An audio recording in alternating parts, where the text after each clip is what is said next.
Bonjour et bienvenue. Vous êtes prise en charge pour un cancer du sein dont les traitements peuvent avoir un impact sur votre santé sexuelle et la qualité de vie. Ces vidéos vont vous aider à comprendre ces difficultés et vous fourniront des conseils utiles pour vous aider à retrouver un équilibre. On parle très peu de sexualité pendant et après un cancer du sein et pourtant, c'est un sujet qui concerne tout le monde. Parce que la sexualité fait partie de la qualité de vie. Parce qu'on peut parfois en souffrir. Et surtout parce qu'on devrait plus facilement en parler car il existe des solutions. Parler de sexualité, ce n'est pas que parler de rapport ou de performance, c'est parler de plaisir, de lien, de désir, tendresse, de complicité et de soi.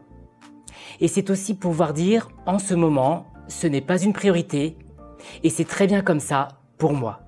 Quels sont les impacts du cancer sur la sexualité ? Le cancer et ses traitements peuvent bouleverser la sexualité, que ce soit physiquement ou psychologiquement. S'il existe bien une chose qui disparaît quand on est stressé, que l'on a mal ou encore que l'on est fatigué, c'est bien l'envie d'avoir des rapports.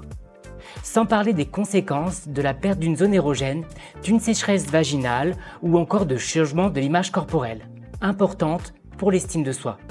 Ces impacts sont réels, mais il existe des solutions pour y faire face. C'est encore un sujet tabou.